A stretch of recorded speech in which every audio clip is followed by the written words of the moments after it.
Hello everyone, welcome back to my YouTube channel. तो चलिए इस वीडियो में हम लोग नरेशन देखने वाले हैं। देखिए, जो भी बीएससी नर्सिंग की तैयारी कर रहे हैं, अभी आपका 14 जून को एंट्रेंस एग्ज़ाम होने वाला है। BSc nursing Atal Bihari Vajpayee medical university जो आपका कंडक्ट कराएगी।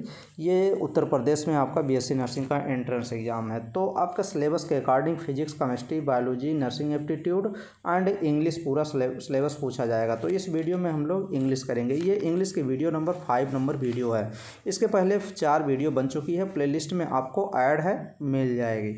आप देखिए, इस वीडियो में हम लोग नरेशन देखने वाले हैं। नरेशन क्या होता है? नरेशन के अंडर में ये देखिए, नरेशन के अंडर में डायरेक्ट स्पीच और इनडायरेक्ट। तो आपको डायरेक्ट क्वेश्चन आएंगे कि डायरेक्ट देगा और बोलेगा कि इनडायरेक्ट में इसको चेंज करिए। तो डायरेक्ट को कैसे इनडायरेक्ट में चेंज करते हैं, ये चीज़ हम लोग इस वीडियो में देखने वाले हैं। तो देखिए, डायरेक्ट को इनडायरेक्ट में चेंज करने के लिए कुछ रूल और नियम है। तो वो रूल और नियम थोड़ा सा पढ़ लीजिए। ये देखिए, तो चलिए यहाँ से पहले हम लोग थोड़ा सा देख लेते हैं। पहले चीज़ें समझेंगे तो आपको आसानी होगी आगे समझने में। तो पहले इंट्रोडक्शन आपके बारे में थोड़ा सा, इस जो हम लोग पढ़ने जा रहे हैं डायरेक्ट और इनडायरेक्ट, तो पहले इसका थोड़ा सा इंट्रोडक्शन, पहले इसका पहचान थोड़ा सा करें ना, तो चीज़ें समझ में आएंगी। ऐसे डायरेक्ट नहीं समझ में आएगा। तो देखिए, चुगली जानते हैं ना?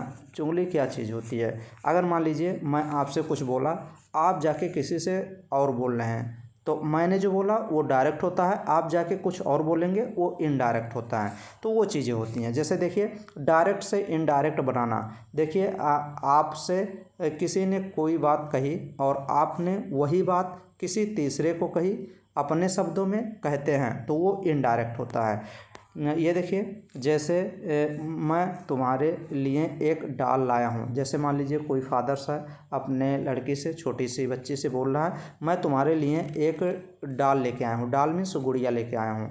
वही बच्ची जाके अपने मम्मी से कहती है या किसी और से कहती है, अपने फ्रेंड से कहती है, पापा ने मुझे बताया वो मेरे लिए एक डॉल लेकर आए हैं। देखिए, ये कहने का मतलब यही चीज़ है, लेकिन इसको कहने का थोड़ा सा चेंज कर दिया गया है। अलग अलग चीज़ें इसमें चेंज की गई हैं, तो वही चीज़ है। अब ये एक्टिव वॉइस में था और ये डायरेक्ट में था और ये इनडायरेक्ट में चेंज हुआ। तो डायरेक्ट से इनडायरेक्ट यही चीज़ होती है।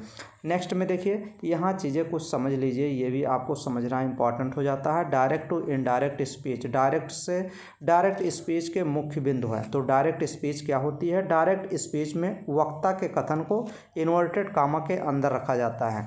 अभी लास्ट में समझ जाएंगे वक्ता क्या होता है। वक्ता वो होता है जो बोलता है। तो डायरेक्ट स्पीच में वक्ता के कथन को इन्वर्टेड कामा के अंदर रखा जाता है। रिपोर्टिंग वर्ब, रिपोर्टिंग वर्ब क्या होती है?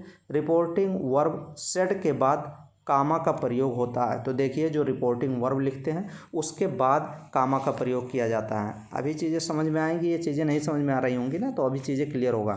नेक्स्ट में देखिए, इन्वर्टेड कामा के अंदर के भाग का प्रथम अक्षर कैपिटल लेटर से लिखा जाता है। तो ये चीज़ हो गया।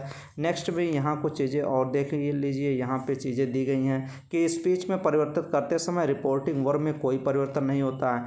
अगर मान लीजिए, ये देखिए, इनडायरेक्ट स्पीच में इन्वर्टेड कामा को हटा देते हैं। जब डायरेक्ट से इनडायरेक्ट बनाते हैं ना, तो वो जो इनडायरेक्ट में जो रिपोर्टिंग वर्ब में जो कामा आता है उसको हम लोग रिमूव कर देते हैं। रिपोर्टिंग वर्ब के बाद कामा का प्रयोग नहीं होता है। नेक्स्ट में देखिए, यदि रिपोर्टिंग वर्ब केवल सेज से, सैड, बिल से एंड सैल से है, तब इनडायरेक्ट स्पीच में परिवर्तन करते समय रिपोर्टिंग वर्ब में कोई परिवर्तन नहीं होता है। तो अगर ये सब से, सेज और सैड ये सब चीज़ें आ रही हैं, तो इनडायरेक्ट स्पीच में जब परिवर्तन करेंगे तो रिपोर्टिंग वर्ब में कोई परिवर्तन नहीं होगा, एज इट होगा। नेक्स्ट में हाँ, ये देख लीजिए, ये वही चीज़ लिखा गया है। इसको थोड़ा सा आप देख लेंगे। हाँ, ये भी इम्पॉर्टेंट है। अगर डायरेक्ट से इनडायरेक्ट में बदलने का सामान्य नियम, रूल कुछ है। यदि रिपोर्टिंग वर्ब सेज टू, से टू, सेड टू, बिल से एंड सैल सेज टू है, तब इनडायरेक्ट स्पीच में बनाते समय रिपोर्टिंग वर्ब को क्रमांशः टेल्स लिख दिया जाएगा, टेल लिख दिया जाएगा, टोल्ड लिख दिया जाएगा, बिल टेल लिख दिया जाएगा एंड साइल टेल में परिवर्तित कर दिया जाएगा। ये भी एक रूल नियम है। तो ये देखिए नरेशन।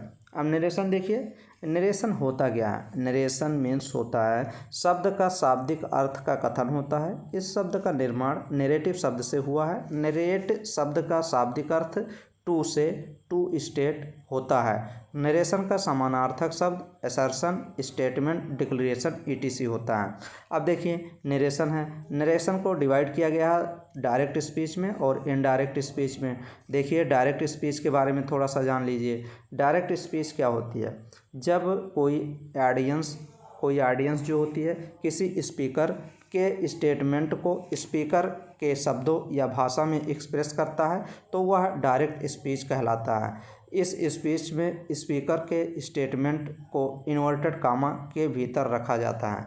तो ये चीज़ है, जैसे मान लीजिए कोई ऑडियंस है, कोई किसी स्पीकर के स्टेटमेंट को क्या करता है, स्पीकर के शब्दों के भाषा में एक्सप्रेस करता है, तो उस हिसाब से देखिए यहाँ पे Shweta said I am busy, ये देखिए ये ब्रैकेट के ये आपका कामा के अंदर ही है ना।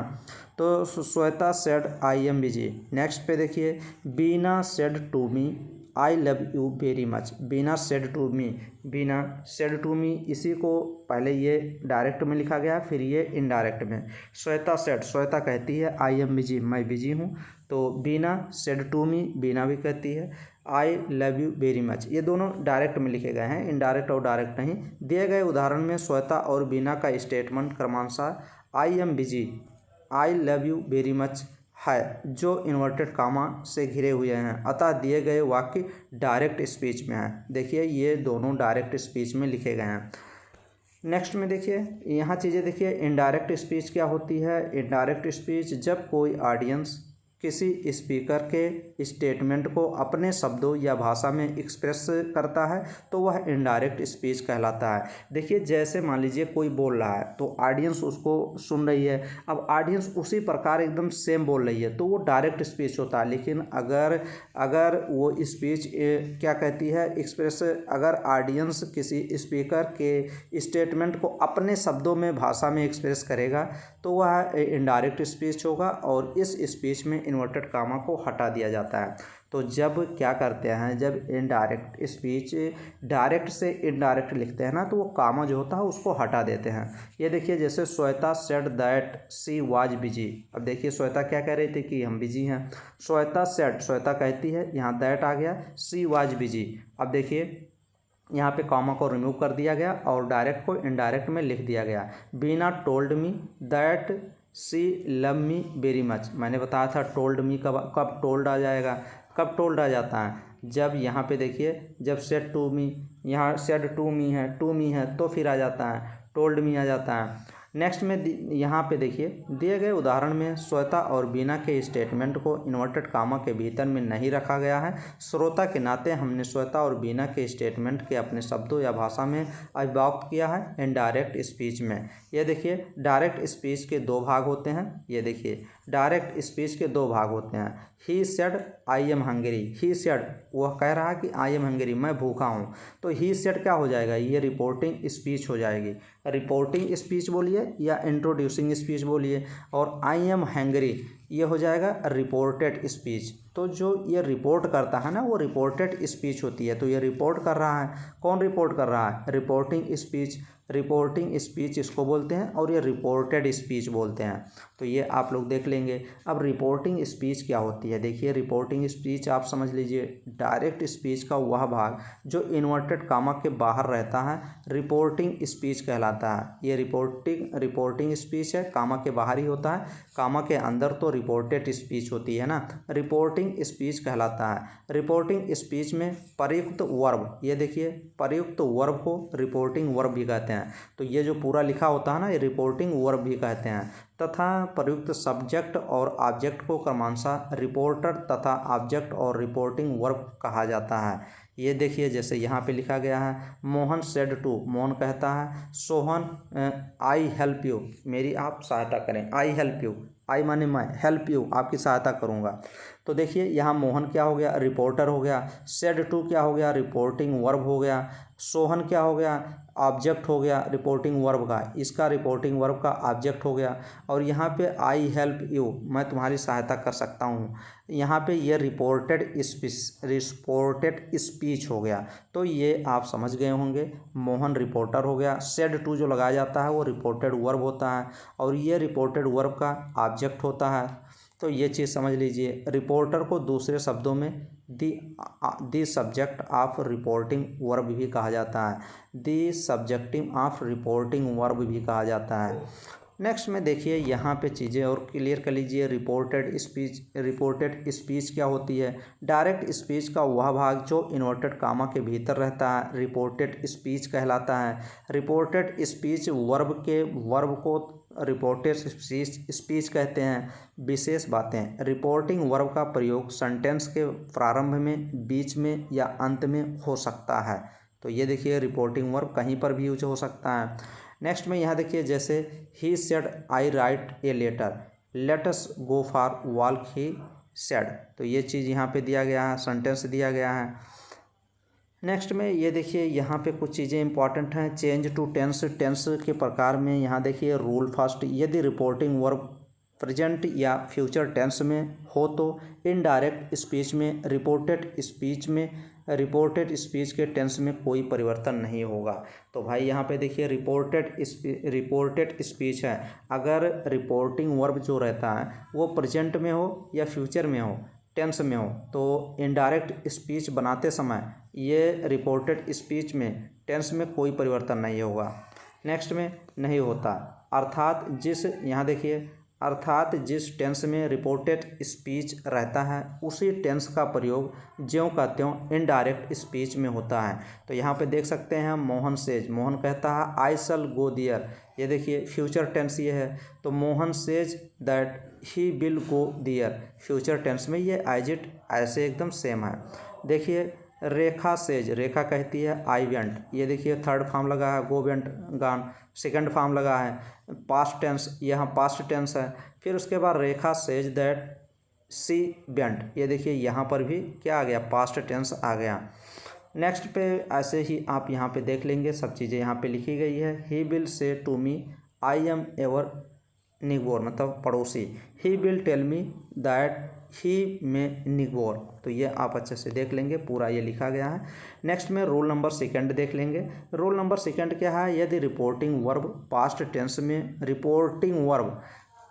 टेंस में हो तथा रिपोर्टेड स्पीच प्रेजेंट टेंस में हो तो इनडायरेक्ट स्पीच में रिपोर्टेड स्पीच का टेंस इस प्रकार बदल जाता है। किस प्रकार, reported speech simple present tense में हो तो वह इनडायरेक्ट स्पीच में सिंपल पास्ट टेंस में बदल जाता है। तो सिंपल पास्ट टेंस में बदल देंगे। He said to me I write a letter, he told me that he wrote a letter, तो ये देख लीजिएगा सेंटेंस। नेक्स्ट में देखिए बी ऑप्शन देख लीजिए, यहाँ बी रूल्स देख लीजिए। Reported speech present continuous tense में हो तो इनडायरेक्ट स्पीच में पास्ट कंटिन्यूअस टेंस में बदल जाता है। He said to Sneha I am doing my work, he told Sneha that he was doing his work, तो ये चीज़ आप देख लेंगे। फिर यहाँ पे सी पॉइंट लिखा है, सी पॉइंट आप देख लेंगे। सी पॉइंट में कुछ ऐसा है नहीं, ये देखिए इंपॉर्टेंट यहाँ से है। यदि रिपोर्टिंग वर्ब पास्ट टेंस में हो तो रिपोर्टेड स्पीच फ्यूचर टेंस में हो तो इनडायरेक्ट स्पीच में इस प्रकार का बदल जाता है। जैसे देखिए डायरेक्ट स्पीच जो है ये शैल बी हो या बिल बी हो तो इनडायरेक्ट स्पीच बनाते समय शैल को शुड में चेंज कर देते हैं, बिल को वुड में चेंज कर देते हैं, शैल बी को शुड भी चेंज कर देते हैं, बिल बी को वुड बी में चेंज कर देते हैं। या फिर शैल हैव है तो शुड हैव लग जाता है, बिल हैव है तो वुड हैव लग जाता है, और शैल हैव बीन है तो शुड हैव बीन लग जाता है, बिल हैव बीन है तो वुड हैव बीन लग जाता है। ये इंपॉर्टेंट है, इसको देख लीजिएगा। जैसे यहाँ पे देखिए he said to me shall write a letter, I shall write a letter, तो यहाँ पे देखिए कुछ इसके एग्जाम्पल दिए गए हैं, ये अच्छे से देख लीजिए।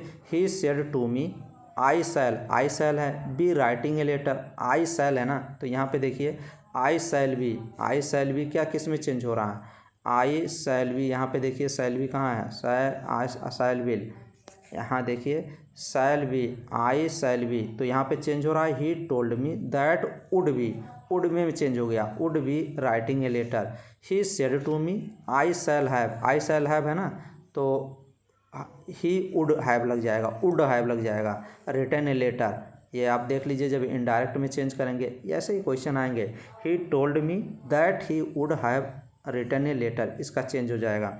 उसी प्रकार देखिए he said to me, I शैल है ना, आई शैल हैव है तो वुड हैव हो जाएगा, बिन राइटिंग ए लेटर, तो इसको अच्छे से देख लेंगे और अच्छे से छोटे छोटे वीडियो में हम लोग इंग्लिश की कर लेंगे।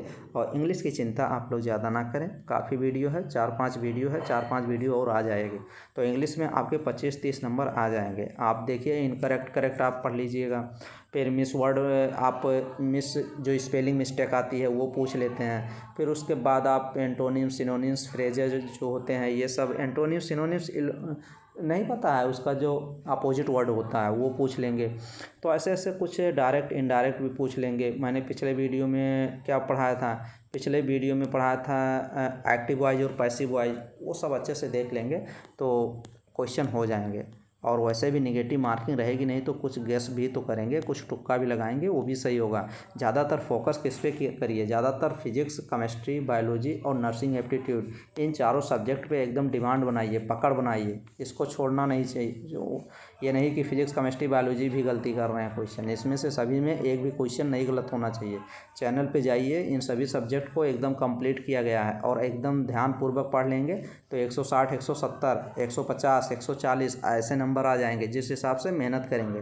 तो अच्छे से सब कुछ कवर किया गया है, कोई भी पॉइंट, कोई भी इम्पॉर्टेंट टॉपिक छोड़ा नहीं गया। आप कोई भी इम्पॉर्टेंट टॉपिक आपको लगता है कि वो छोड़ा गया है तो कमेंट बॉक्स में लिख सकते हैं, अगर देखेंगे छोड़ा गया होगा तो उसको कवर कर देंगे। ऐसा है नहीं कि वो पॉइंट छोड़ा गया होगा, जितनी सिलेबस कंप्लीट की गई होगी। कोई इंपॉर्टेंट टॉपिक कोई भी physics chemistry biology nursing aptitude का छोड़ा नहीं गया है। इंग्लिश जो बची है वो करा देंगे, उसकी चिंता ना करें। तो डेली के डेली आप जाके चैनल पे वीडियो को रिवाइज करते रहें। ये वीडियो थोड़ा सा समझ में कम आया होगा, मैं समझ रहा हूँ चीज़ें, तो इंग्लिश है, इंग्लिश में थोड़ा सा दिक्कत होती है।